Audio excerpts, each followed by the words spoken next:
Hello everyone. This question is taken from CSIR NET 2022 exam shift one का एक question है। तो ये क्वेश्चन हमारा यहाँ पे एंजाइम के इनिबिशन से है। जो एंजाइम है उसका इनिबिशन दो अलग अलग तरीके से हो सकता है। One is irreversible inhibition. Irreversible inhibition में क्या होता है, जो इनिबिटर होता है वो परमानेंटली ब्लॉक कर देता है एंजाइम की एक्टिविटी को। जैसे कि एग्जांपल के लिए पेनिसिलिन पेनिसिलिन हमारा बैक्टीरिया की सेल वॉल फॉर्मेशन करने वाले किसी एंजाइम को ब्लॉक करता है, जो कि बैक्टीरिया की सेल वॉल को सिंथेसिस नहीं होने देता है एंड फर्दर बैक्टीरिया की सेल का लाइसिस हो जाता है। तो इसे हम कहते हैं परमानेंट इनिबिशन या इरिवर्सिबल इनिबिशन ऑफ एंजाइम। कोई इनिबिटर होगा जैसे कि पेनिसिलिन परमानेंटली ब्लॉक कर देगा उस एंजाइम की एक्टिविटी को, जिसकी वजह से हमारा बैक्टीरिया की सेल लाइसिस हो जाएगा। दूसरा है हमारा रिवर्सिबल टाइप ऑफ इनिबिशन, जिसे जहाँ पे हमारा जो इनिबिटर एंड एंजाइम की बाइंडिंग होगी वो नॉन कोवलेंट टाइप की होगी। दैट मीन्स कि थोड़ा सा वीक होगी और इसे हम रिमूव कर सकते हैं इजीली। तो जो हमारा रिवर्सिबल टाइप ऑफ इनिबिशन है वो तीन अलग अलग तरीके का होता है। वन इज कॉम्पिटिटिव इनिबिशन, दूसरा है हमारा non competitive, third one is uncompetitive inhibition. तो यहाँ पे बात की गई है अनकॉम्पिटिटिव इनिबिशन के बारे में। तो पूछ रहा है कि अनकॉम्पिटिटिव इनिबिशन के बारे में चार बातें कही गई हैं, चार स्टेटमेंट दिए गए हैं। तो हम पहले उनको पढ़ते हैं क्या क्या हैं।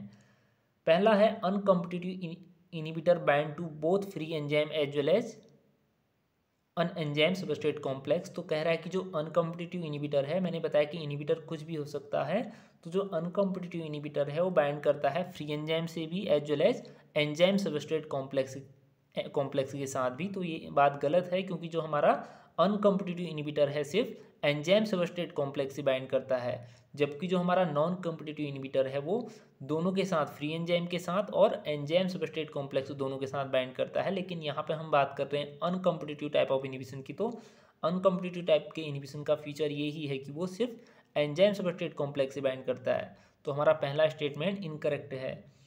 उसके बाद है addition of uncompetitive inhibitor lower the V max of the reaction. V max हमारा क्या रिप्रेजेंट करता है, मैक्सिमम रेट या मैक्सिमम वेलोसिटी ऑफ एंजाइम। तो ऑब्वियसली हमारा जो अनकॉम्पिटिटिव इनिबिशन है वहाँ पे हमारा जो वी मैक्स है वो डिक्रीज होता है या कम होता है। तो सेकेंड स्टेटमेंट हमारा ठीक है। उसके बाद है apparent K M of the enzyme is lowered.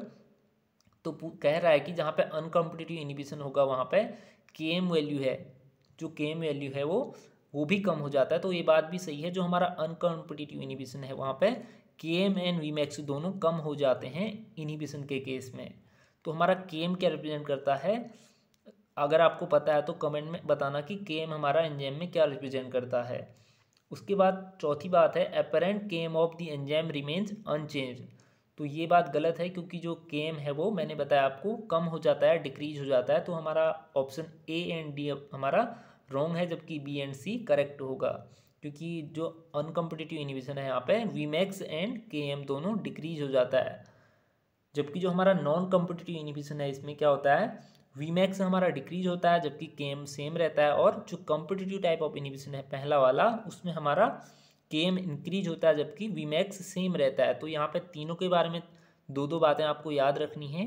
कभी भी एंजाइम इनिबिशन का जब आप ग्राफ पढ़ते हैं या जनरली उनको पढ़ते हैं तो उसके बारे में दो दो बातें याद रखनी होती हैं। वी मैक्स पे क्या फ़र्क पड़ रहा है और के एम पे क्या फ़र्क पड़ रहा है, तीनों केसेस में, कॉम्पिटिटिव एंजाइम के इनिबिशन में भी, नॉन कॉम्पिटिटिव एंड अनकॉम्पिटिटिव के बारे में भी।